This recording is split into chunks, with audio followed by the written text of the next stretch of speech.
con un poco de historia, de Fenodos, ¿no es cierto?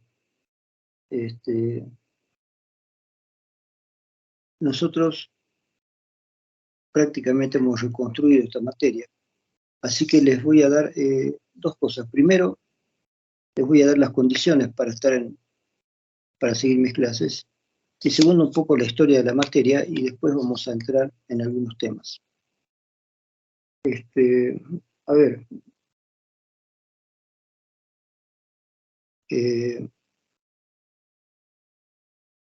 de algún modo las clases virtuales han cambiado la dinámica con que los docentes damos nuestras clases.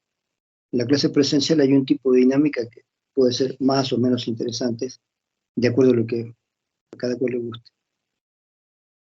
Mis clases nunca son obligatorias, porque la clase obligatoria no tiene sentido en la universidad. A mí no me parece bien aquellos docentes que en las clases presenciales les dan una hora determinada para llegar, después cierran la puerta, no los dejan entrar, para que lleguen a tiempo. Todo eso me parece muy escolar, no merece la pena eso en la universidad. Entonces en la universidad la gente tiene que venir a las clases porque quiere aprender. Se supone que ha elegido una carrera, quiere hacer una carrera universitaria, él mismo lo ha elegido y tiene que saber. Así que el alumno asiste a la clase porque quiere, no porque alguien lo obliga. Eso de la obligación ya terminó en la secundaria. Entonces, ¿qué es lo que les decía yo a mis alumnos en las clases presenciales? Yo les decía, si ustedes quieren venir a la clase, vienen. Si no quieren venir a la clase, no vienen. Si ustedes llegan tarde, llegan y se acomodan en algún lugar sin hacer ruido. Si quieren irse, se van. Si tienen que hacer algo y después volver, van y vuelven, porque me parecería realmente estúpido que en la universidad algún estudiante tenga que levantar la mano para decir quiero ir al baño. Eso es tonto. Ya estamos en la universidad. Entonces, más o menos las mismas características son las que pido para las clases virtuales. Nadie está obligado a hacer mis clases, pero los alumnos regulares tienen que rendir examen conmigo a fin de semestre, y en ese examen yo les voy a pedir también cosas que yo he hablado en clases, no solamente en los libros. Les aclaro esto como a todos mis alumnos en todas mis materias. Mis clases no son para repetir el libro, son para entender los libros. Los libros ustedes los tienen que leer. No voy a venir yo a leerles el libro, es tonto. Entonces, no, lo que yo hago es explicarles la materia para que ustedes tengan la explicación de por qué yo quiero que lean tal o cual libro. Y ustedes leen los libros y ustedes verán cómo se las arreglan para estudiar después. Pueden estudiar solos o en grupo. Mi materia se puede estudiar solo. En cambio, hay otras materias que hay que estudiar en grupo. Yo sé que este asunto de las clases virtuales un poquito a mucha gente la ha descolocado. A mí mismo, en parte me gustan las clases virtuales y en parte no. Así que las quejas que ustedes tengan, las preguntas que ustedes tengan, las curiosidades que ustedes tengan, por favor, pásenlas por escrito. ¿Sí? Hay un colega que me está colaborando con esto y él me pasa las preguntas y yo les voy a dar respuesta a todo lo que ustedes quieran preguntar. Lo que quieran. Lo que quieran preguntar, lo que se imaginen que quieren preguntar, eso ustedes preguntan. No hay ningún problema.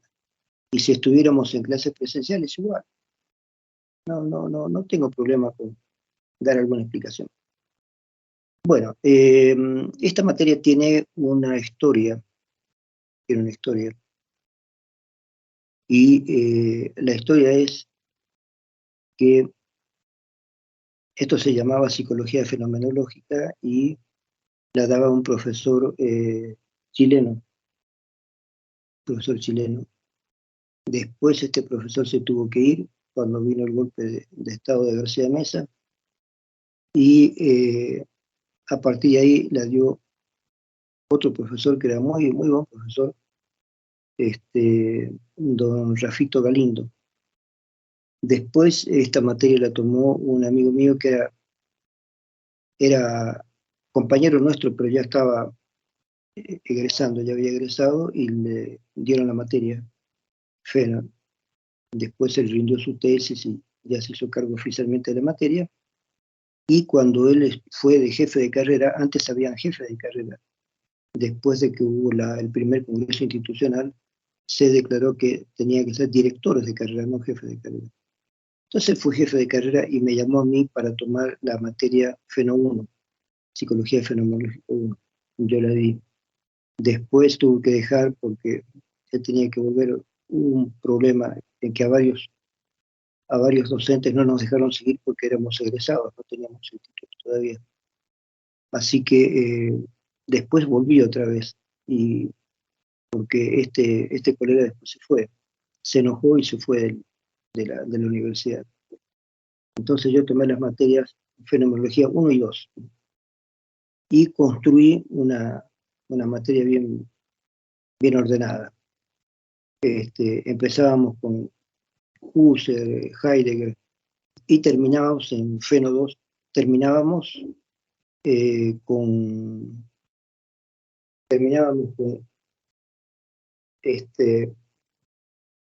Ronald Laing. Ronald Laing para mí ha sido un ejemplo de cómo se puede tomar la fenomenología y hacer psiquiatría y tener pacientes y ayudarlos a partir de la fenomenología. Así que, bueno, yo ordené la materia de la mejor manera posible y salió bien, andaba muy bien la materia. Pero después el otro colega se repitió y quiso volver a la universidad y ahí, bueno, ya fue problema, hasta que llegaron los exámenes de competencia.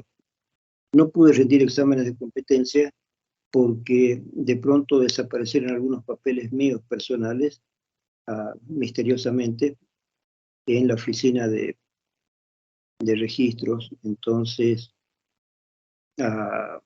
aunque yo protestara porque habían desaparecido justo mis papeles, y sin mis papeles yo no podía presentarme a examen de competencia. Me refiero a mi certificado de nacimiento, mi certificado de estudios secundarios y primarios. Todo eso estaba acá y desapareció. Entonces tuve que volver a la Argentina para otra vez sacar esos papeles y volver acá. Así que yo solamente pude ser titular de la FENO 2. Salió la FENO 1, salió para titularidad, la ganó este colega. Yo me quedé con la FENO 2 y después la rendí como titular, o sea, soy titular de FENO 2, no de FENO 1. Después este colega se fue y desgraciadamente hace tiempo atrás falleció por el COVID, él y su esposa. Una pérdida muy, muy grande para nosotros, todos los colegas que han desaparecido. Y bueno, entonces, como yo soy titular de la materia, yo dirijo la materia, yo sé qué autores voy a poner y por qué. Ahora, esta materia antes, como les digo, tenía mucho que ver con lo que se denominó alguna vez la antipsiquiatría, Laing y Cooper. Pero resulta que en lugar de antipsiquiatría, después yo la cambié, cuando volví a dar la materia yo, la FENO 2 la cambié. Pedí permiso para cambiarla, me dieron permiso para cambiarla. Y bueno, ¿de qué se trata esta materia? Se trata de todas las teorías y concepciones sobre el futuro. Y esto lo vengo dando desde hace bastante tiempo. ¿Cómo se ve el futuro desde tal o cual perspectiva? Antes incluso daba la perspectiva literaria. Les he dado a los alumnos cuentos de ciencia ficción de algunos autores muy buenos. Entonces, entre la literatura, el cine, la música, el arte en general, la ciencia, la tecnología, todo esto estaba cambiando desde los años 60, 70, 80. Han habido cambios asombrosos para esa época. Y yo me dediqué a ver esos cambios. eh, apareció un libro que me pareció muy, muy interesante porque lo apliqué de inmediato a la materia, que era el libro de Alvin Toffler. Eh, Alvin Toffler era no digamos un futurólogo, sino una persona que se dedicó a ver qué cosas podían pasar en el futuro. Y el primer libro que publicó en esa temática se llama justamente El shock del futuro, el Future Shock, ¿sí? Este señor Alvin Toffler estuvo acá en Cochabamba, hay mucha gente que no lo sabe. Hizo una visita en Cochabamba y yo fui a ver, escucharlo un poco. Y Alvin Toffler hizo después varios libros más. El segundo libro que él hizo, La tercera ola, es el libro que yo tengo en la materia, es el libro que tienen que leer. Después hizo 4 libros más, pero todos con la misma temática, el futuro.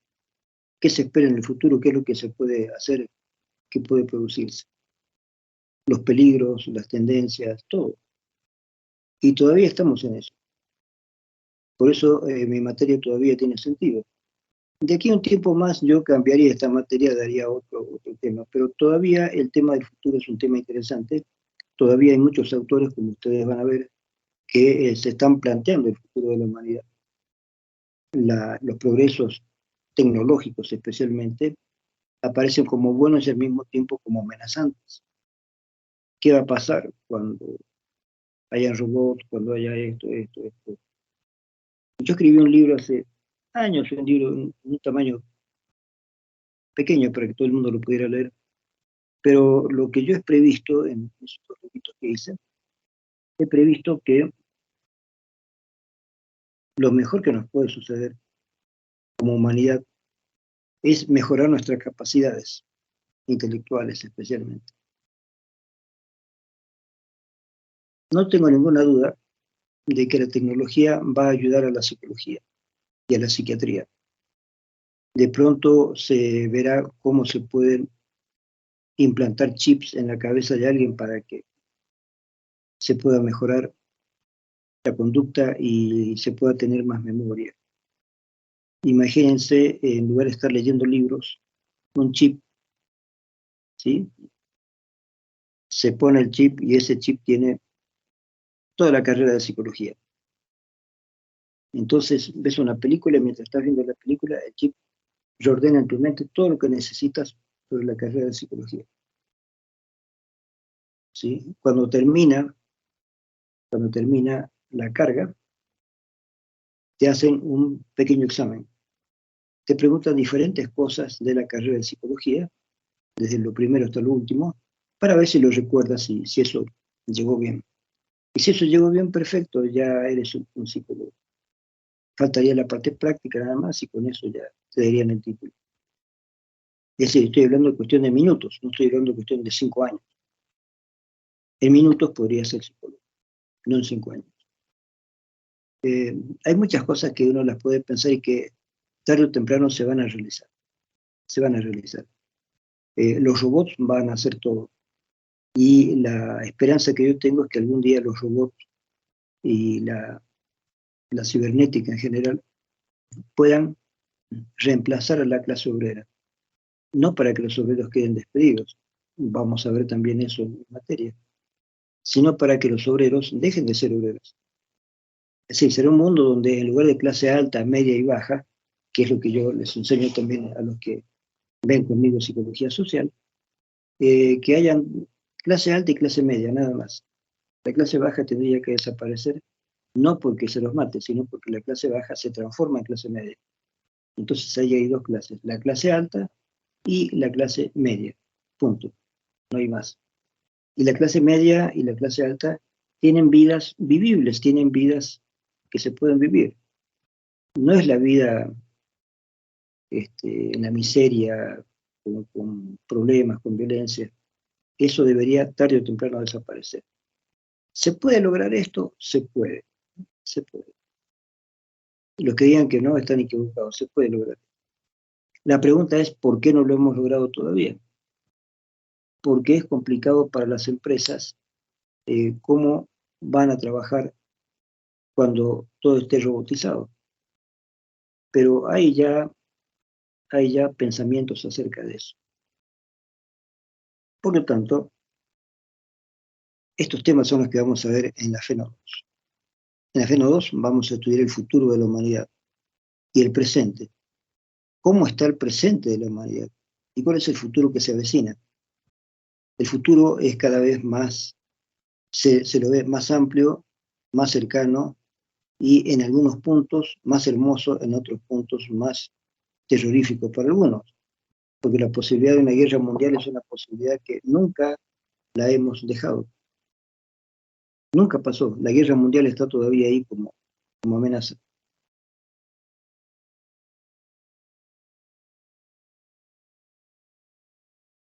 Sin embargo, fíjense algo que es paradójico. Ninguno de los grandes pensadores del futuro se atrevió a pensar que iba a haber una pandemia. ¡Wow! ¿Qué significa? Que no podemos predecir el futuro exactamente como quisiéramos. La pandemia es algo que nadie lo pensó. Nadie lo pensó. Pero ya se produjo, ya estamos conviviendo con la pandemia. Esperamos que se pueda salir ya de todo esto. Pero aún así, todavía hay que tener un poco de cuidado. Es por esto que yo todas mis materias las quiero tener todavía virtuales. Es decir, no hay problema con la FENO 2, hay un problema con la materia social 2, pero hemos logrado que esa materia siga virtual. Entonces la FENO 2 es virtual, por los últimos decretos que han hecho, así que no tenemos problemas con esto, en cuanto a la virtualidad. Bien, lo primero que tenemos que hacer es estudiar al Toffler, pero vamos a dar un rodeo un poco previo en esta primera clase. El rodeo previo es este. En los años 60, ya hubo un despertar con respecto a las computadoras. Eran computadoras enormes, grandes. Era difícil que una persona se comprara una computadora porque era más grande que su casa. Entonces, esto fue positivamente evolucionando. Van a ver un libro donde explica esta evolución. Y ahora tenemos computadoras pequeñísimas, como un celular. Un celular es una computadora, ¿no es cierto?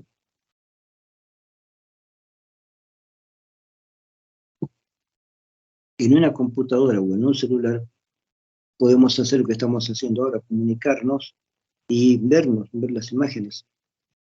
Eso me sirve para ver a dos de mis hijas que están en el exterior. Conozco a algunos de mis nietos casi por internet, más no los conozco todavía personalmente. Entonces, sí, en los años 60 se comenzó a hablar de todo esto. Comenzó la idea de qué va a pasar en el futuro. Y apareció una revista muy interesante que se llamaba Planeta. Era una revista que habían hecho dos franceses. Estos franceses habían escrito un libro que no lo tradujeron bien. En francés es más o menos así, Le Matin de Mauricien, que se traduciría así literalmente como El amanecer de los magos. Y los españoles lo tradujeron como El retorno de los brujos, lo que no me parece una buena traducción. Pero, bueno. Pero este libro causó bastante conmoción porque era un libro gordo, grandote, que hablaba de muchas cosas interesantísimas. Y a partir de ahí esta gente hizo la revista Planeta. En la revista Planeta había artículos sobre anticipaciones del futuro, cambios posibles en el arte, cambios posibles en la literatura, cambios posibles en la forma de tratarnos, en la política, en todo. Entonces era una revista, como se solía decir, una revista de anticipación.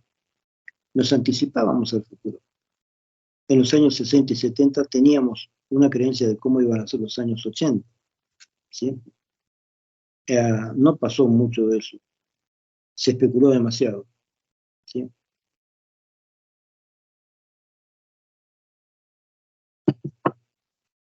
De toda la gente que escribió sobre el futuro, uno de los más rescatables es justamente Alvin Toffler. ¿Por qué? Porque Alvin Toffler no se dedicó a pintar un futuro extremo. sino que dijo las cosas que con toda probabilidad iban a ocurrir. Y él habló del desarrollo de la cibernética. ¿Por qué hablamos de cibernética? ¿Qué significa cibernética? Cibernética proviene del término kibernetes, un término griego, con K, Y, kibernetes. Se pronuncia esa I, se pronuncia como una U francesa, y kibernetes. ¿Qué es kibernetes? Es el timonel, el que guía una nave. Ese es el kibernetes. Por lo tanto, kibernetique es guiar una nave, guiar la nave. Norbert Wiener, yo digo Wiener, otros dicen Weiner. Norbert Wiener es el que creó la cibernética en Estados Unidos. Estuvo con todos los genios de Palo Alto en California. Y Norbert Wiener pensó lo siguiente. Pensó que sería interesante que haya un aparato que pueda guiarse a sí mismo sin que nadie lo toque. Y empezaron a hacer ese tipo de cuestiones. Entonces, cuando estábamos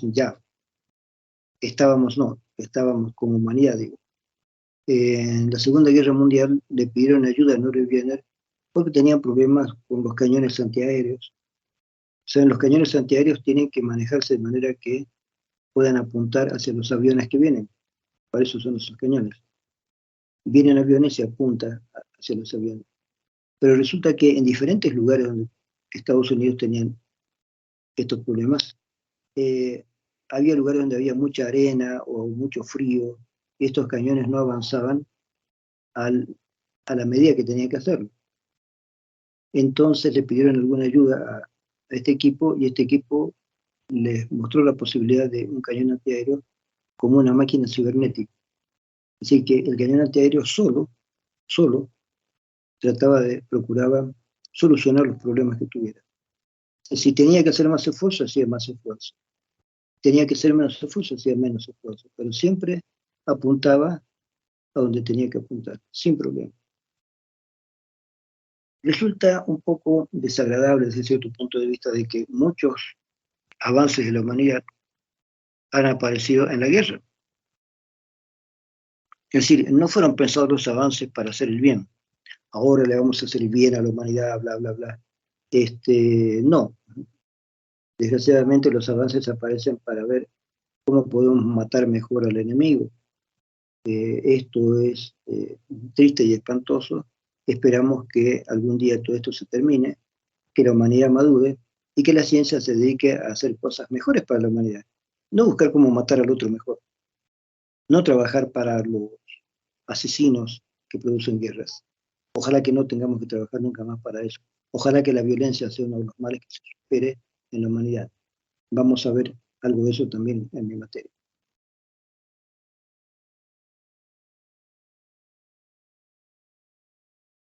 Entonces Norbert Wiener crea la cibernética. Le pone este nombre porque él sabía algo de idiomas, porque su papá era profesor de idiomas en Estados Unidos. Y él toma la ayuda del Kubernetes, el timonel. Entonces Kubernetique es guiar la nave. Por lo tanto, cibernética es el arte de guiar una nave, es para él, el arte de que una máquina se autofuncione, digamos, funcione sola, sin que nadie la toque. Por ejemplo, hay una máquina laminadora de acero. Digamos que entran algunas placas de acero de un cierto grosor, y esta laminadora las tiene que convertir en una placa de acero de menor espesor. Digamos que vienen placas de 5 milímetros y la máquina la tiene que transformar en 2 milímetros. Entonces hay unos rollos gigantes ahí que son los que hacen presión para que salga una lámina de 2 milímetros. Pero resulta que de pronto el acero que traen son láminas más grandes, entonces habría que parar toda la maquinaria, ajustar de nuevo las cosas, porque estas nuevas láminas son de 8 milímetros, entonces tienen que hacer más peso para que sigan saliendo las placas de 2 milímetros. Pero hicieron un modelo cibernético y la máquina empezó a autoguiarse sola. La máquina sabía cuando estaban entrando placas más grandes, entonces ponía más rodillos para aplicar más presión para que siga saliendo las láminas a luz. Si nadie tenía que corregir a la máquina se autocorregía. Eso lo hicieron con un modelo cibernético, una de las primeras aplicaciones industriales de la cibernética.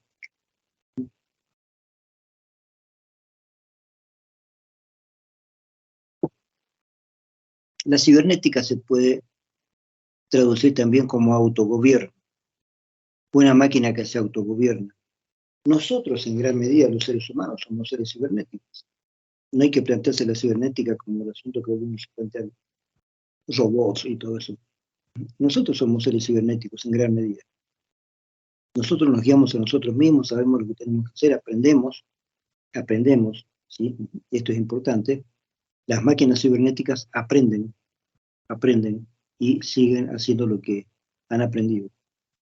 Entonces, de ahí vienen dos cuestiones. Las máquinas, ¿sí?, que finalmente con la computación se convierten en grandes computadoras que hacen cosas.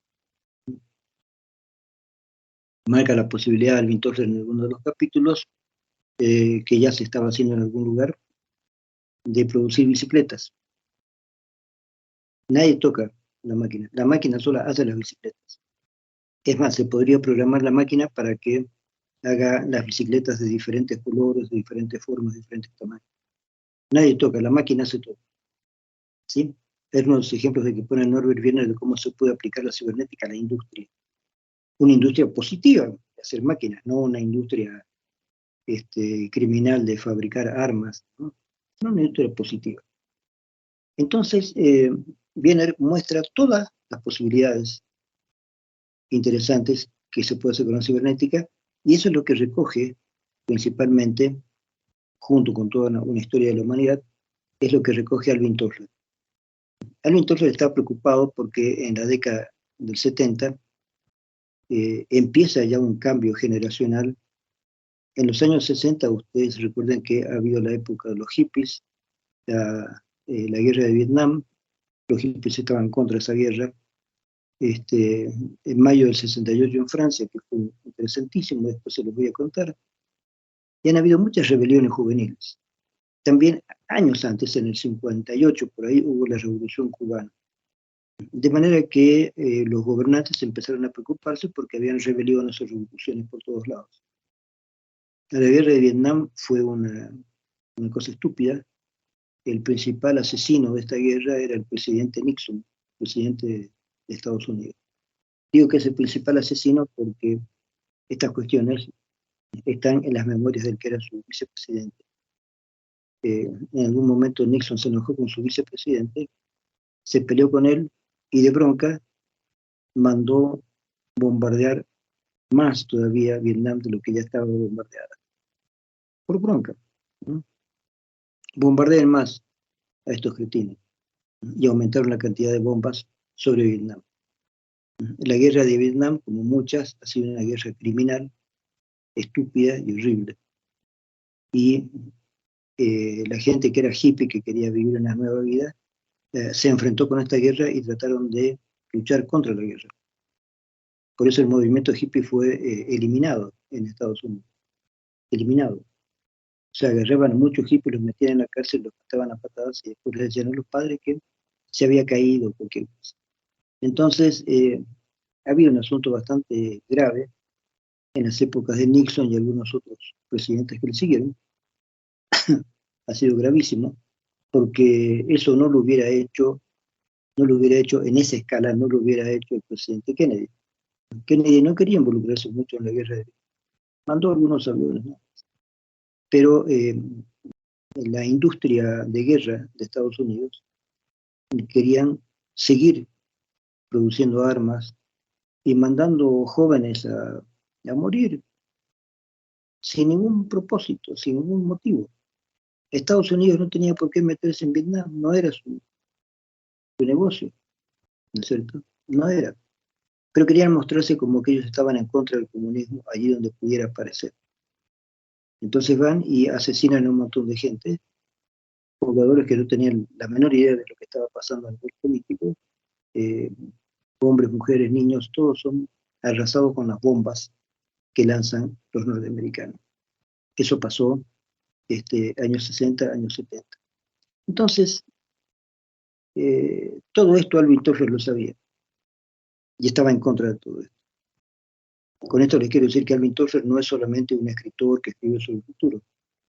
En su época fue casi una especie de militante, no de izquierda, pero un militante que estaba en contra del guerrerismo por sí mismo, en contra de la producción de armas. Todo esto.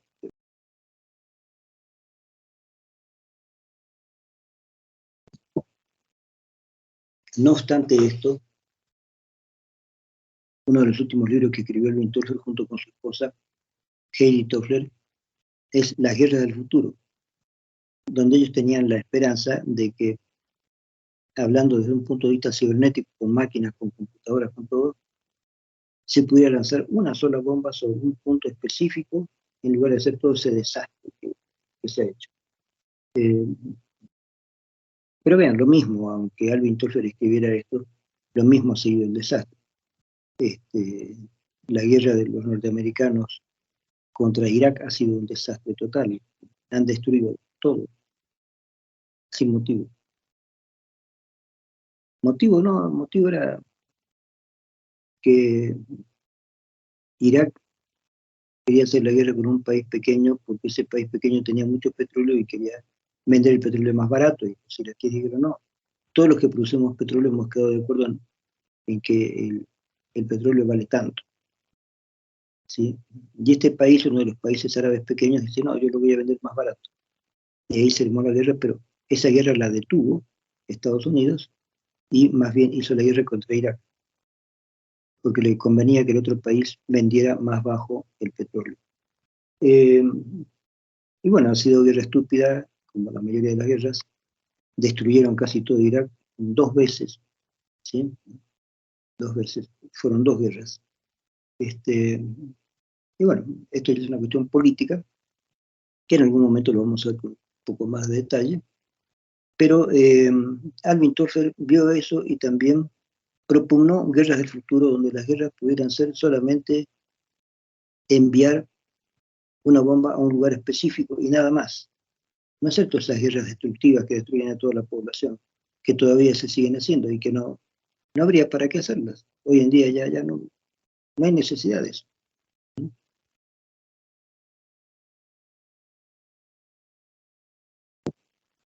Lo que no podemos parar todavía, y que está en la mente de todos, son las armas atómicas.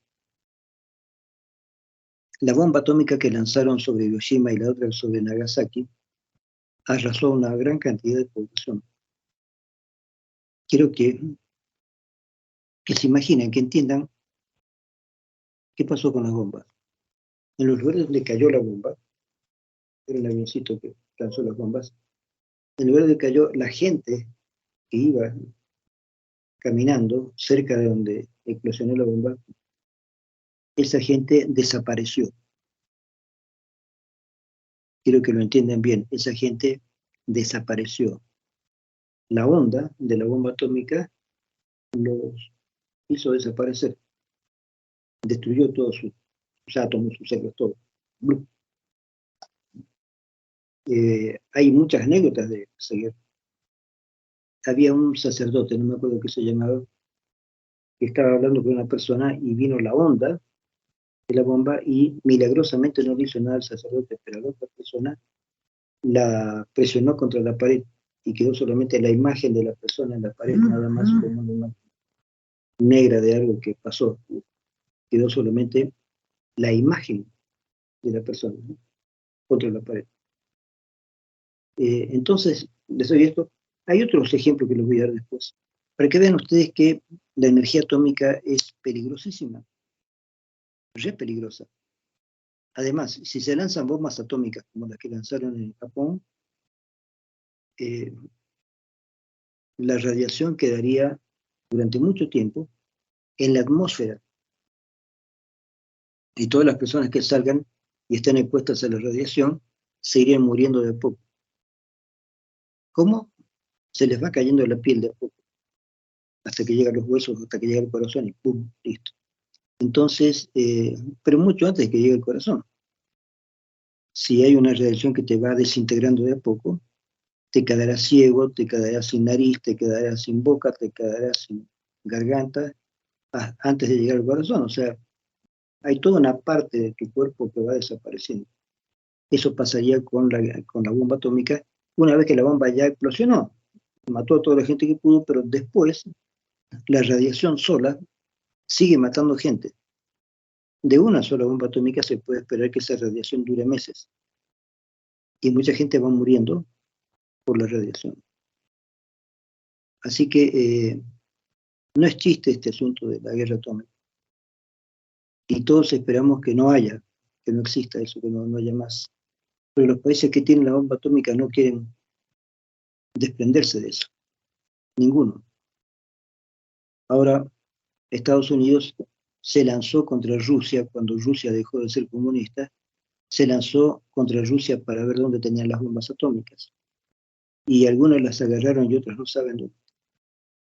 ¿Por qué? Porque antes de que desaparezca Rusia como nación, es decir, la Rusia soviética, la Rusia que existe ahora ya no es la Rusia soviética comunista, antes de que desaparezca esa estructura política, algunas personas pensaron en las bombas atómicas rusas, y algunos se las han robado, se han llevado. No se sabe muy bien algunas de esas bombas atómicas dónde han ido a parar, en manos de quién están. Así que no sabemos muy bien quién tiene o quién no tiene bombas atómicas. Todo lo que hay ahí del comercio de armas es terrible. Entonces Alvin Toffler sabe todo esto y hace libros para que nosotros pensemos en el futuro, no en el pasado. El asunto es superar, mediante la cibernética, superar todos los traumas pasados y pensar en un cambio de humanidad, preparar y transformar a la humanidad en una nueva humanidad donde las guerras sean imposibles, para empezar, y donde los robots, las máquinas, hagan el trabajo de la gente obrera. Para mí lo más interesante sería esto, que ya no haya obreros, que todos los trabajos fuertes, sucios o peligrosos los hagan las máquinas. Para eso los robots, para eso. Y el obrero queda libre. ¿De qué va a vivir? No sé, pero se le puede dar un sueldo al obrero para que no muera de hambre y el gobierno le tiene que regalar un sueldo todos los meses. Vamos a hablar de eso también en la cátedra. Ya hay teorías acerca de el sueldo universal que todo el mundo debería recibir sin trabajar.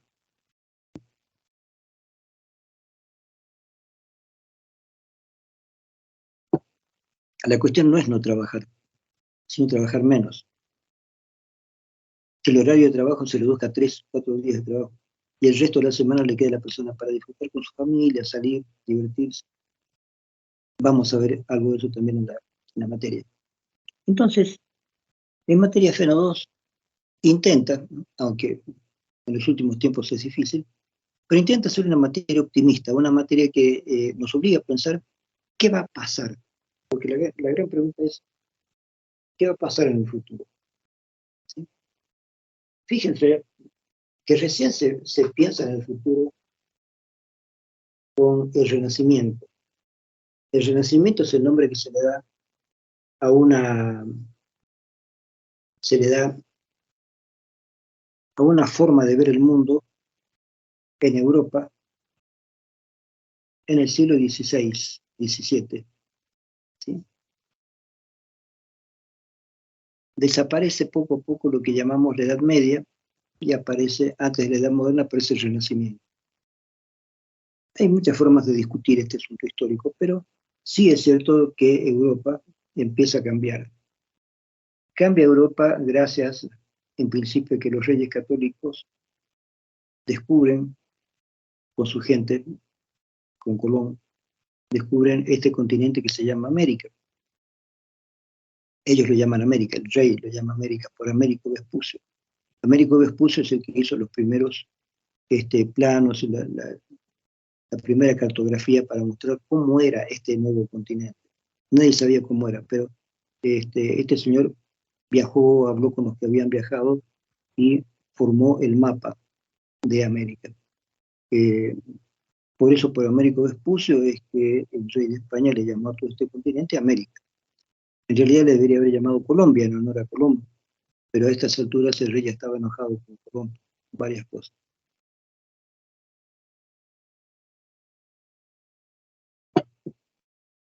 A pesar de que Colón era el primero que había llegado, eso lo sabemos. Américo Vespucio apareció después. Pero bueno, ¿cuál es la importancia del descubrimiento de América para Europa, no para nosotros? Es que descubrieron oro y plata.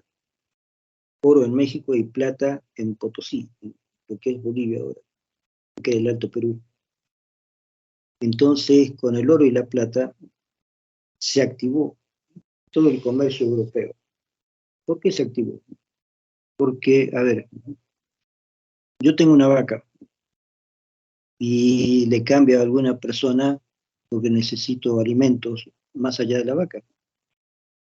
Entonces, le cambio a una persona una vaca por trigo. Necesito trigo. Tengo más vacas, entonces cambio una vaca por trigo. Necesito trigo para comer pan, comer algo. Pero llega un momento en que a lo mejor una persona no tiene más vacas o no tiene más trigo, algo pasa. Entonces, ese tipo de intercambio es muy limitado, ¿no es cierto? Eso se llama trueque. El trueque tiene una limitación, que de pronto a lo mejor ya no tienes cosas para hacer un trueque, ya no tienes cosas para cambiar.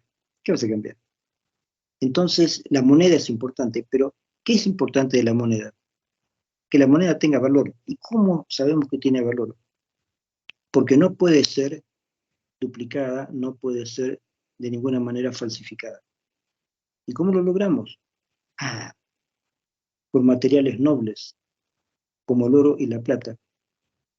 El oro no lo puedes destruir así, no lo puedes modificar, no lo puedes fabricar. O sea, no puedes hacer que una cosa parezca oro. Los que conocen saben muy bien cuándo es oro y cuándo no lo es. Igual que la plata. Son metales nobles. Entonces no se pueden fácilmente falsificar.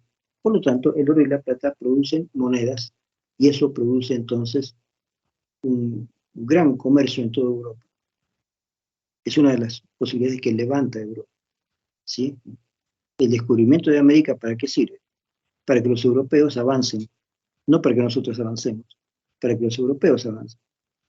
Los europeos con el oro y la plata fabrican monedas que son más seguras, con esas monedas empieza otra vez el comercio en toda Europa y los europeos empiezan a hacer más cosas, menos los españoles. Los españoles han sido muy tontos, porque en algún momento determinado perdieron ellos el control de su propia riqueza.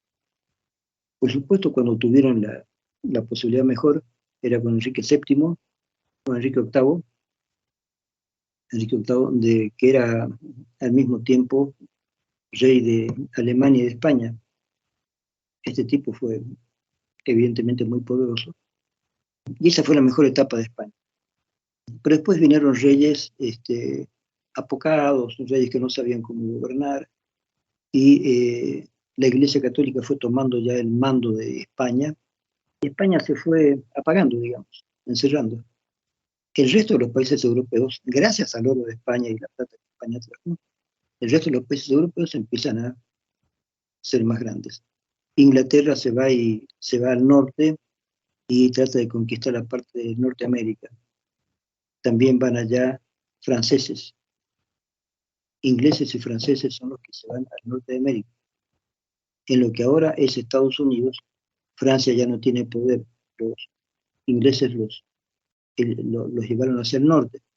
¿Qué es el norte? Canadá. En Canadá hay franceses y hay ingleses. Si ustedes van a Canadá van a ver que hay dos idiomas, francés e inglés. Los dos idiomas son idiomas de Canadá. Porque ahí quedó la parte francesa que intentó apropiarse de América, pero perdió un poco la guerra, los ingleses fueron más fuertes. Los ingleses se quedaron no solamente con eso, sino con la parte que era de México, y Estados Unidos fue apropiándose de ese lugar también.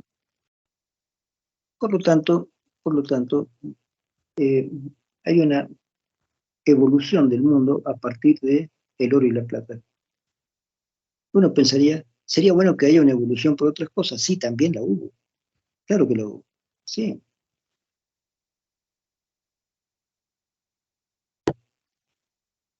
Los que pasen conmigo, Social 1, van a ver con Chuy esta historia. Pero la idea es que sí, en el Renacimiento, la ciencia, el arte, la técnica empiezan a avanzar. ¿Sí? Tal vez el primer nombre importante de ahí es Copérnico, que es el que demuestra por fin, con Chuy, como diríamos acá, demuestra eh, que la Tierra no solamente que la Tierra no es plana, demuestra que la Tierra no es el centro del universo. El centro es el Sol, y no de todo el universo, sino de nuestro universo. Y la Tierra y otros planetas giran alrededor del Sol, no al revés. Evidentemente, en la percepción común que tenemos nosotros, miramos hacia las montañas y vemos cómo el Sol se va a ir detrás de las montañas. El Sol cae, digamos, ¿no? Y viene la noche. Al día siguiente vemos que por el este el Sol aparece, ¿sí? Y va haciendo movimiento el Sol, aparece, se mueve. Entonces para nosotros estamos bien, el Sol es el que se mueve. Hay el amanecer, hay el mediodía, la tarde y la noche. En la noche el Sol se oculta detrás de las montañas o detrás del mar o de lo que sea. Mentira, no sucede eso. Cuando tú ves que el Sol se está ocultando, ¿sí? Es porque tú estás en la Tierra y estás yendo hacia atrás, estás dando vueltas así. Entonces, como la Tierra da vueltas, en esa vuelta, hacia atrás diríamos, tú dejas de ver el Sol. El Sol sigue ahí quieto. Es la Tierra la que se mueve. Nos vamos hacia atrás. No nos damos cuenta, pero es como si nos fuéramos así, hacia atrás, toda una vuelta. Esa es la vuelta de la Tierra. Entonces, para la gente de los siglos XVI y XVII, lo que decía Copérnico era novedoso. Por supuesto, Copérnico fue inteligente, porque estaba enfermo y murió justo cuando se publicaron sus libros.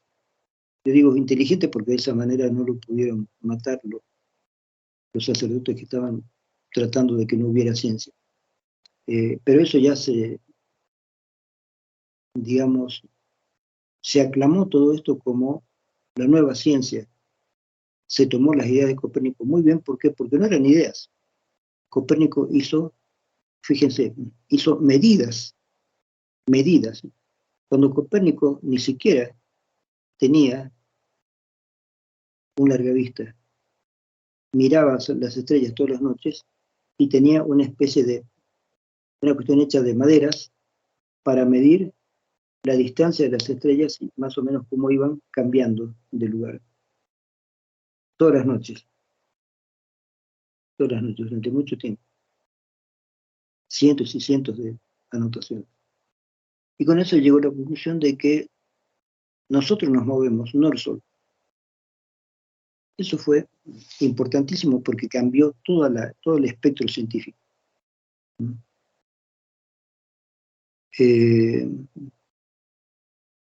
Sí, de alguna manera podemos pensar que si no hubiera sido por este señor y los que siguieron, Galileo y finalmente Newton, estaríamos ignorantes del mundo en el cual vivimos. ¿No es cierto? Los sentidos nos engañan. Los sentidos nos dicen que el sol se corre. No, no se corre, que la luna se corre. Mentira, no se corre. La luna tiene un movimiento, pero ese movimiento de la luna no es el que nosotros vemos, es de otra manera. La luna además nos muestra una sola cara siempre, lo cual es bastante gracioso. El sol, sin embargo, está más lejos, está quieto y nosotros damos vuelta. Entender estas cosas a la gente del siglo XV, siglo XVI, le costaba mucho. Le costaba mucho. La gente creía en lo que veía nada más. Así que la ciencia fue avanzando muy de a poco. Y junto con la ciencia fue avanzando la técnica y después lo que llamamos la tecnología.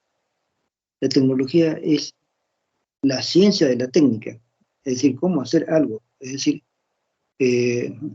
a ver, yo puedo hacer un sillón, puedo hacer una biblioteca, puedo hacer una estufa, puedo hacer varias cosas.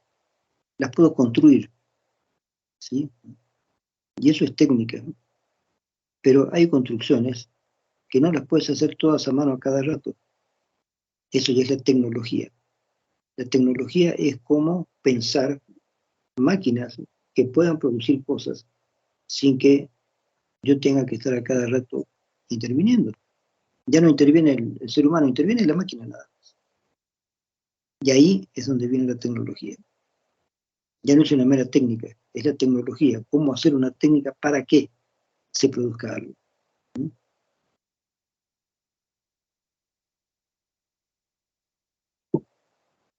Estamos en plena era tecnológica.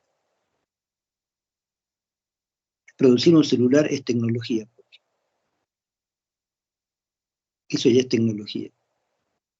Porque se requiere además un esquema teórico matemático para producir eso. No se puede hacer así como construir una mesa. Construir una mesa, está bien, eso es una técnica. Aplicas la madera aquí, aquí, aquí, las patas así, todo eso es técnica. Pero la construcción de un celular ya es tecnología. No puedes hacer así, así nomás como que cualquier persona viene y arma algo. Eso requiere ya un estudio específico de cómo, cuánto, por qué, etcétera, etcétera, etcétera. Ya es un estudio mucho más científico. No es una cosa simplemente práctica, es una cuestión científica. Entonces ahí viene la tecnología. Estamos en plena era tecnológica. Estamos en plena era tecnológica. Y la tecnología que se va a usar a partir de ahora es la tecnología electrónica robótica. Eh, ¿Les gustaría a ustedes un robot que les dé clases? Tal vez sí, tal vez no. Pero mis clases ya las podría grabar, a veces grabamos algunas de mis clases, y ponerlas a disposición de quien sea. Y eso se va a producir. Eso a la corta o la larga se va a producir. Ya lo tenemos que producir. Ustedes pueden encontrar, si chequean bien su computadora o su celular, a personas que dan clases de muchas cosas. Hay clases de idiomas, clases de historia, hasta clases de cómo hacer determinadas comidas. Hay muchas personas que explican muchas cosas por Internet. Es decir, que hoy en día el aprendizaje libre es mucho más posible que antes. Antes habían cursos por correspondencia, digamos. No fuiste a la escuela, pero hay cursos baratos por correspondencia. Tú pagas algo y te van mandando las lecciones. Después tienes que viajar. Eso se hacía en Argentina. Desde Buenos Aires te mandaban las lecciones. Digamos que yo vivía en Mendoza y si yo hacía un curso, al final del curso tenía que viajar a Buenos Aires, rendir un examen. Pero mientras tanto yo había estudiado en mi casa, con las lecciones que me iban mandando por correo. ¿Sí? Eso era antes. Ahora, esto es mucho mejor, porque tú puedes agarrar tu computadora y ver lecciones en computadora, lecciones de idioma incluso. Hay lecciones de todo. Hay mucha gente que si agarras la computadora o tu celular, te explican cosas. La otra vez vi una clase excelente de historia de la economía, un profesor que dio dos clases, dos conferencias, sobre un libro famoso que hay en la historia de la economía, pero muy clarito, con mucho detalle. Entonces, se pueden pasar clases de cualquier cosa en Internet, es cuestión de buscar nomás. Además hay, ¿no es cierto?, un notebook, un aparato para leer libros. Además hay libros contados. Tú vas en tu automóvil y te cuentan un libro. No tienes tiempo para leer, pero alguien te cuenta un libro. En fin, las posibilidades de aprendizaje hoy en día son muchísimas, muchísimas. Entonces, les repito, una idea de esta materia, de FENO 2, que yo, Mario Barraza, la sostengo, es que el mundo tiene que cambiar hacia una posición mejor. Tenemos todas las posibilidades de eso. Falta ver la parte ética, falta ver si vamos a ser capaces de producir y vivir ese mundo mejor. De eso tratan también mi materia. En la última parte de la materia les voy a dar algo sobre ética. Les adelanto algo sobre ética. La palabra ethos significa conducta. La palabra mores significa costumbre. Por lo tanto, la moral es la costumbre. La ética es el ethos, es la conducta. Son cosas diferentes, fíjense. Porque yo puedo ser moral, ¿sí? Las reglas morales me dicen, para ser bueno tienes que hacer esto y esto y esto y esto. Si no haces esto, no eres bueno. Y no te aceptamos en nuestra iglesia. Listo. Entonces, tú sabes qué cosas son las buenas y las malas, ya te han dicho cuáles son. Entonces, alguien viene a pedirte alguna ayuda y tú crees que esa ayuda te puede comprometer. Entonces, podrías hacer algo bueno, podrías ayudar a la persona, es algo bueno, pero no lo haces porque no sabes si estará bien, si estará mal, no estás seguro. Y dejas a la persona que se muera. No le ayudas. ¿Eso es ético? No. ¿Es moral? Sí. La persona ha cumplido con la moral. Le han dicho, si ves esto, haz esto. Si ves esto otro, haz esto. Entonces hay unas reglas. Esto es la moral. Hay que hacer esto y esto y esto y esto. Si tú sigues esas reglas, eres moral. La moral es la costumbre, mores, costumbre. La ética es ethos, es conducta. Se puede criticar a Sócrates desde muchos puntos de vista. Hay muchos estudios que han aparecido sobre la conducta de Sócrates. Pero me quedo con Platón todavía. Sócrates tiene un ethos, tiene una ética. Él le dice a los jóvenes, no vayan a la guerra. Lo interesante es conocerse uno mismo. Ese es el mayor reto de la vida humana, conocerse uno a sí mismo. ¿Para qué van a ir a la guerra? Entonces el gobierno lo agarra y dice, no puedes decirle a los jóvenes que no vayan a la guerra. Fíjense que eso dura hasta el día de hoy. En todos los gobiernos, en todas partes del mundo, si a una persona la llaman a una guerra, la persona tiene que ir. Si no va, lo consideran traidor a la patria. Problema serio. ¿No? Uno de los presidentes de Estados Unidos casi no puede ser presidente porque él cuando era joven en la guerra de Vietnam no quiso irse, se cambió de país, se fue a Canadá y no quiso ir a la guerra de Vietnam. Después volvió cuando pasó la guerra y de todas maneras fue presidente. Bill Clinton, que no le fue bien en la última etapa porque descubrieron que había tenido relaciones con una chica y ya ahí se terminó un poco el carisma que tenía Clinton. Pero Clinton él mismo reconoció que él no quiso ir a la guerra de Vietnam. Salió de su país, se fue a Canadá para que no lo llamen. No toda la gente quiere la guerra. Por ejemplo, se dice que el cantante de tango famoso, Carlos Gardel, ¿no es cierto?, de principios del siglo XX, este cantante parece que originalmente era francés y no fue a vivir a la Argentina, fue a vivir a Uruguay y después a la Argentina.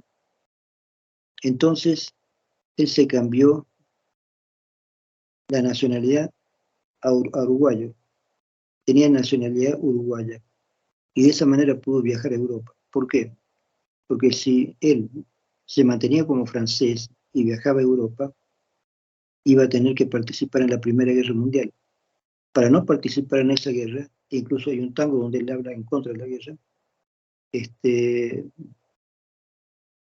para poder ir a Francia, él se nacionaliza uruguayo, no argentino, uruguayo, ¿sí? Y va, porque Uruguay era un país neutral, nunca se metió en la guerra contra nadie.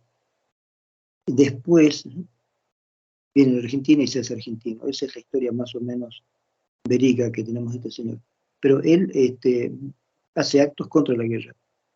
Entonces no es cierto que todo el mundo sea guerrerista. Hay gente que no está de acuerdo con las guerras. Y lo demuestra con sus actos. Entonces, como les digo, Sócrates no estaba de acuerdo con la guerra y les decía a sus discípulos, no vayan a la guerra. Lo importante es conocerse a sí mismo. Ese es un trabajo hermoso que hay que hacer. Todo ser humano debería hacer ese trabajo. Conocerse a sí mismo. ¿Quién soy yo? ¿Qué soy yo? ¿Qué es lo que puedo hacer yo? ¿Qué es la vida? ¿Qué es la muerte? ¿Qué significa la realidad? Son preguntas filosóficas que todo el mundo debería hacerse, no solamente los filósofos. Entonces ese era un poco el centro de Sócrates, llevar a que toda la gente se pregunte a sí misma y produzca en sí misma las grandes preguntas que todo ser humano debería hacer. ¿Para qué la guerra? Entonces el gobierno de Atenas lo agarra y dice, usted está hablando en contra de la guerra y nosotros necesitamos que nuestros jóvenes vayan a la guerra.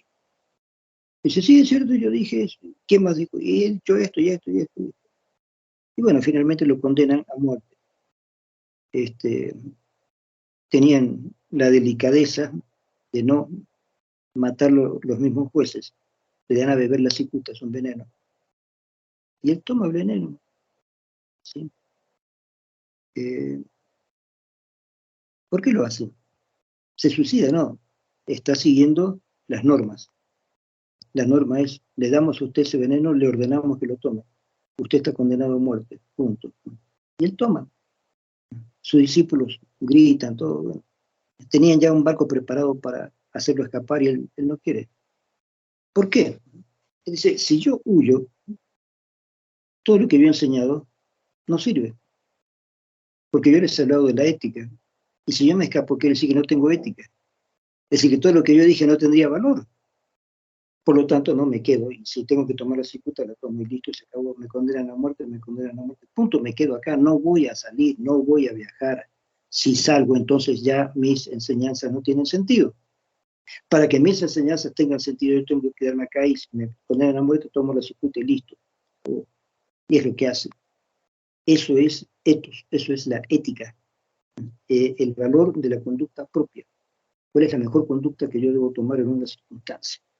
En cambio, la moral es quedar bien, digamos, te dicen, cuando salgas de la iglesia, si ves un pordiosero, dale una moneda. Entonces le das una moneda al pordiosero y ya quedó bien, te sientes bien. Qué bien me siento, le he dado una moneda a un pordiosero, ¿sí? He actuado bien. La moral me dice que eso es lo que tengo que hacer y eso es lo que hago. Qué bien, fantástico. Sos bueno. Qué bueno que sos. Muy bien. Mentira. Mentira. Por eso se puede atacar, no necesariamente, pero se puede atacar la moral desde la ética. Entonces yo les voy a dar un librito sobre uno de los discípulos de un gran autor que vamos a ver también. Les voy a dar 3 autores chilenos al final del curso. Y este autor de que yo les hablo hace un libro sobre ética, hermoso, hermoso el libro. No es muy grande, es un libro pequeño, pero hermoso el libro que él hace sobre cómo transformarse uno en un ser humano ético. ¿Sí? Y a propósito de la ética, veremos en la última parte de la materia los problemas que nos presenta el mundo también, no solamente el futuro, la tecnología, todo aquello, sino problemas que presenta el mundo y cómo habría que enfrentarlos, además. Y claro, de nada valdría una humanidad tecnológica si esa humanidad tecnológica no tiene ética. Claro que, ¿de qué sirve una humanidad sin ética? ¿Para qué? Las guerras son el olvido de la ética. No solamente las guerras, los maltratos, las violaciones, los crímenes que se cometen, el hambre que padece mucha gente, todo eso es falta de ética. No es solamente inmoral, es que no es ético. O mejor dicho, no es que no solamente no sea ético, hasta es inmoral. Es inmoral hacer que matar gente o dejar que la gente se muera de hambre. Esto no solamente no es ético, incluso es inmoral. No hay ninguna moral que pueda decir, dejemos que la gente muera de hambre. No hay nada que lo pueda hacer. Hay dos o tres películas que ustedes podrían ver, después les puedo dar los datos de estas películas, de gente que ha luchado contra empresas que le hacían daño a la sociedad, que ponen determinados elementos en el agua, son residuos industriales, los ponen en el agua y de pronto esa agua va a lugares donde la gente necesita esa agua para regar o para beber incluso. Y entonces en muchas partes del mundo se están produciendo cánceres por problemas industriales. Entonces de pronto hay algunas personas que deciden luchar contra esas poderosas industrias. Esa gente es ética. Nadie le está diciendo que lo haga, nadie le está obligando a que lo haga. Él lo hace porque dice, no puede ser, no puede ser. No puede ser que esta empresa sea tan grande y tan poderosa que esté matando gente y que nadie haga nada al respecto. Porque vas al gobierno y el gobierno te dice, sí, sí, sabemos de esta empresa. Sí, pero está produciendo. Sí, pero no tenemos pruebas contundentes. Mentira, las tienen. Sí, pero no se puede investigar. Mentira, sí se puede investigar. Sí, pero no hay conclusiones todavía de nuestros científicos. Mentira, sí hay conclusiones. Pero son empresas tan poderosas que es difícil luchar contra esas empresas. Entonces ahí es donde el capitalismo muestra su peor cara. Una empresa que produce cosas aparentemente buenas, pero para producirlas también envenena el planeta y envenena a la gente. ¿De qué sirve que por una parte produzca algo bueno si también está contaminando el agua, que más allá están tomando animales y personas y esto y aquello? Y se muere un montón de gente sin saber por qué, hasta que alguien se aviva de que esa gente se está muriendo y esos animales se están muriendo por residuos tóxicos que están produciendo algunas industrias. Entonces, ¿hay que luchar contra la industria? Sí, pero ¿cómo se hace eso? Es terrible. Esas luchas requieren una persona que tenga una voluntad a toda prueba hasta que gane contra las empresas, si es que no lo matan antes. Si es que no lo matan antes. Entonces, esas cosas las vamos a ver al final de la materia. La parte final, entonces, es la parte de ética. Porque de nada serviría estudiar Fenomenología 2, como yo lo he hecho, mirando hacia el futuro, viendo las cosas que se están produciendo nuevas, viendo hacia dónde nos va a llevar la tecnología, la ciencia, sin ética. ¿Se dan cuenta? Si dejamos que los científicos y los tecnólogos hagan lo que les dé la gana, ojo, eh, son buenos los... Fíjense, fíjense, hay mucha aparatología que se puede usar para bien y para mal, ¿no es cierto? Eh, entonces, una tecnología con la cual tú mandes un aparato, el aparato vuela solo y se fija en un lugar y ayuda. Pero no, mejor hagamos un aparato que vuele solo hasta determinado lugar y suelte una bomba atómica. Entonces, la tecnología es buena, pero el asunto es quién está detrás de la tecnología. ¿Se dan cuenta, chicos? El asunto no es solamente que produzcamos cosas. Estamos ya en una era científica tecnológica. Y podríamos fabricar cosas para que la gente mejore, para que todos los seres humanos mejoremos. Nuestra salud, nuestra capacidad de aprender, de saber.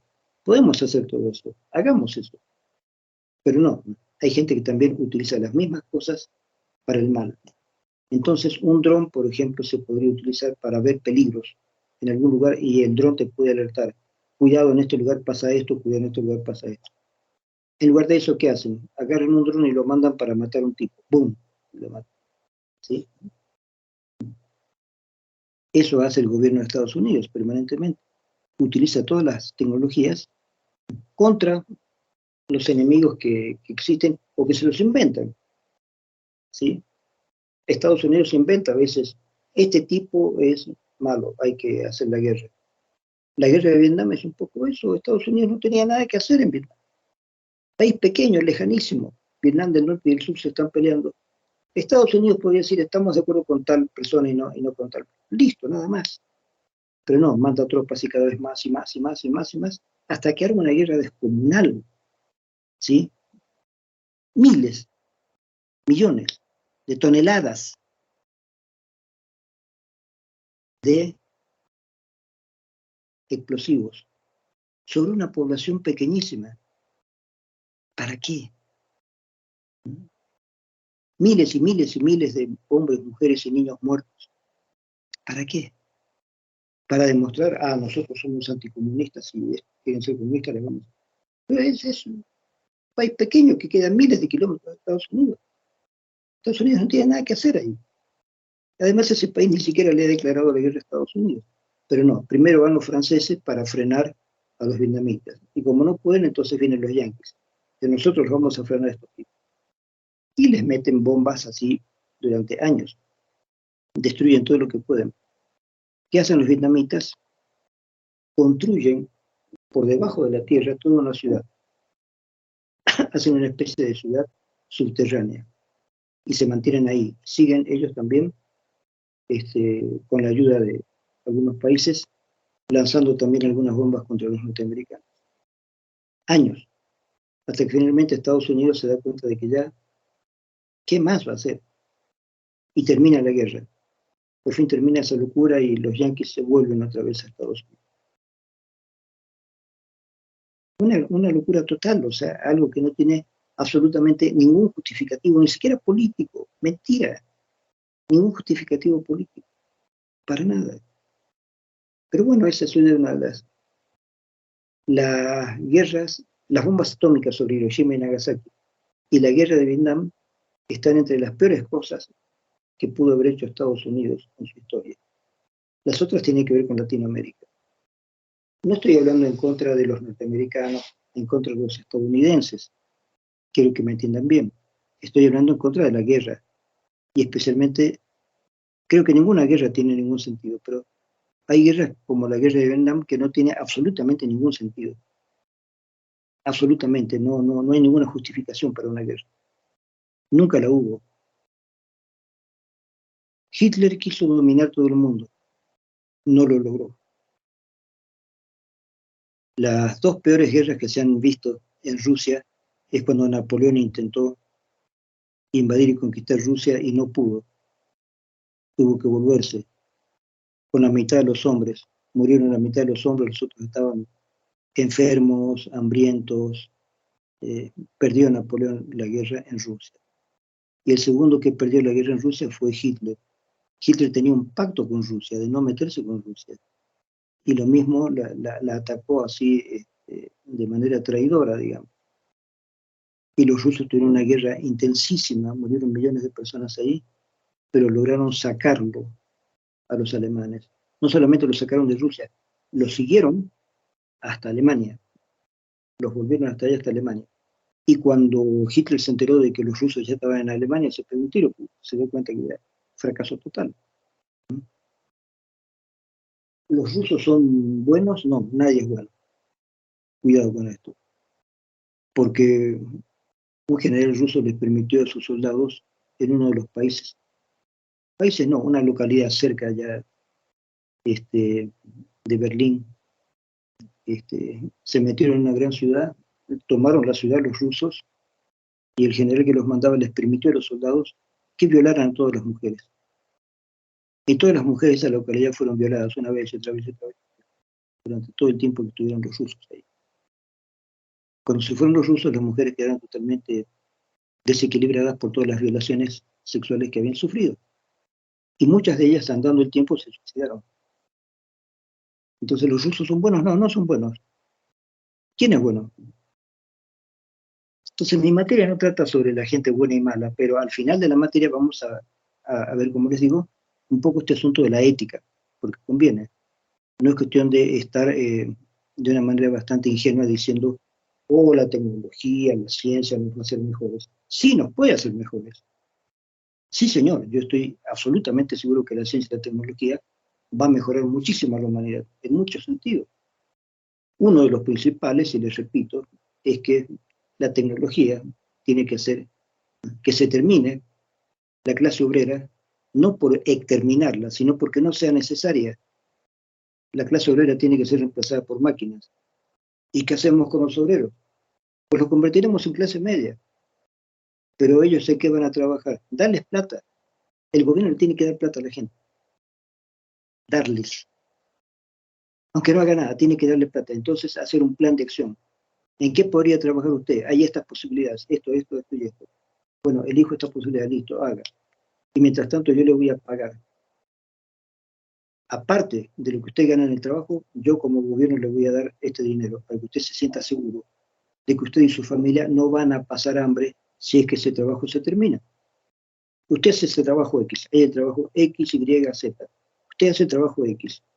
Si se acaba el trabajo, usted se queda sin trabajo, pero el gobierno siempre le va a estar dando un sueldo que le garantiza a usted y su familia no morir de hambre, no tener que convertirse en delincuente.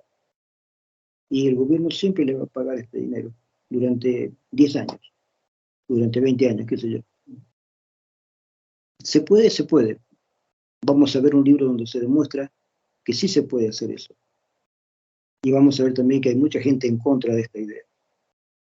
Eh, Siempre que hay ideas que pueden ser beneficiosas, siempre hay gente que se pone en contra, porque sí, porque les da la gana, porque no entienden de qué se trata. Pero en síntesis, ¿hacia dónde va mi materia? Hacia un mundo mejor.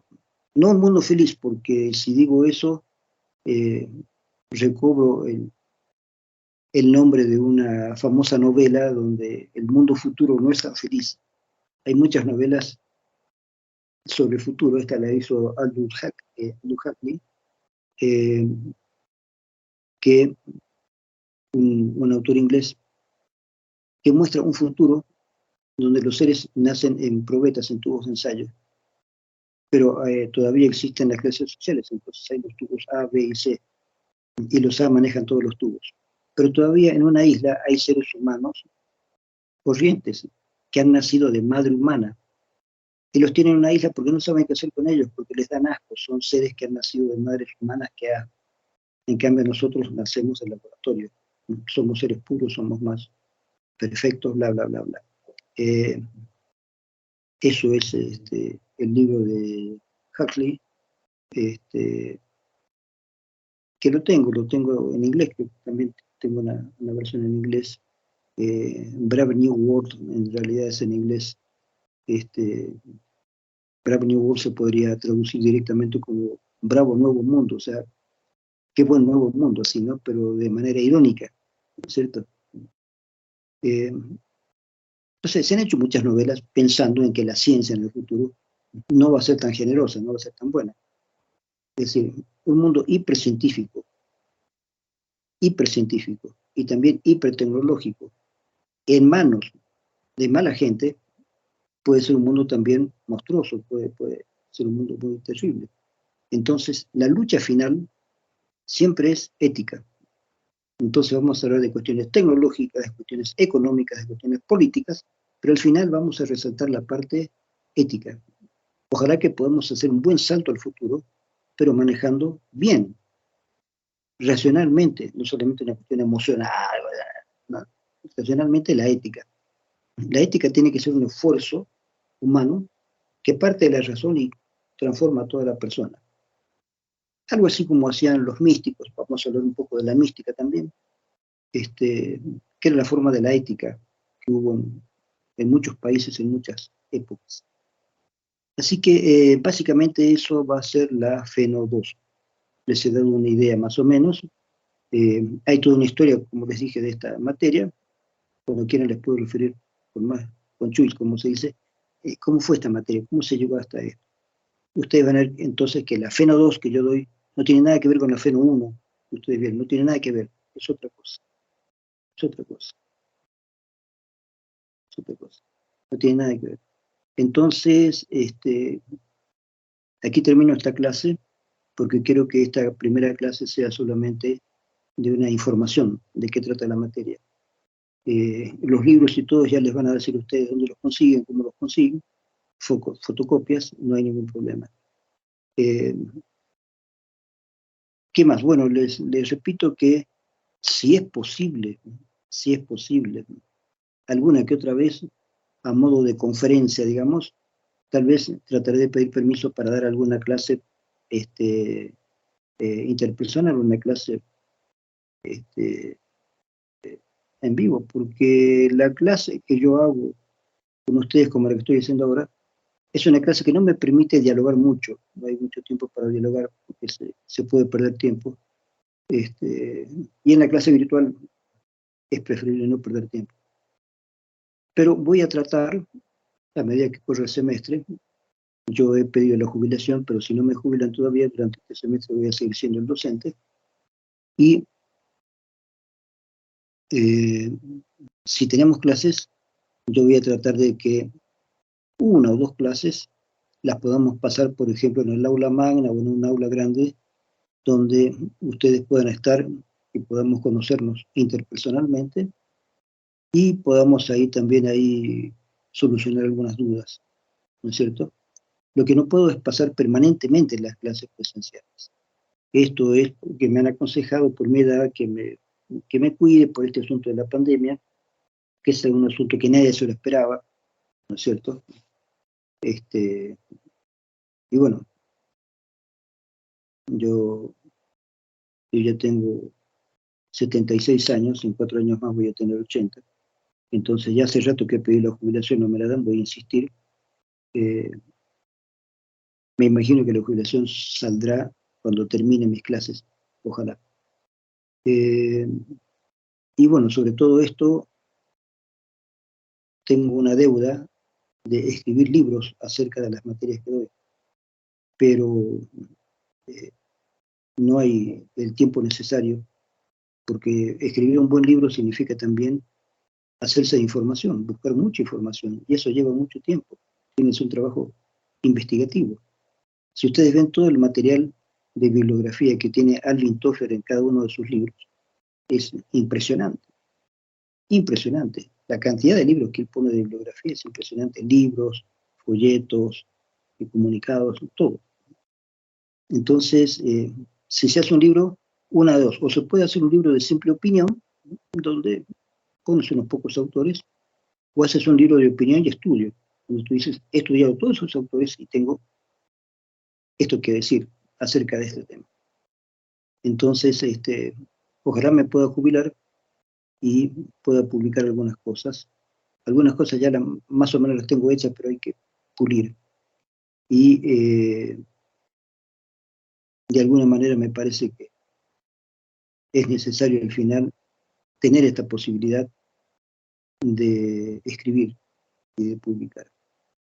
Les repito lo siguiente, me gustaría dialogar con ustedes ahora, pero no puedo porque hemos quedado ya en que mis clases virtuales sean directas y después todos los alumnos pueden hacerme preguntas también de manera virtual. Yo termino mi clase y ustedes pueden hacer preguntas y yo les voy a responder, pero por escrito a través de la virtualidad. En la clase no, porque, les repito, estoy tratando de dar clases muy específicas en las cuales no quiero perder mucho tiempo. ¿Listo? Eso es todo, chicos. Gracias. Chau, chau. Nos vemos en la próxima. Chau, chau. Muchas gracias, licenciado. Gracias, licenciado. Hasta luego, licenciado. Gracias, licenciado. Gracias, licenciado.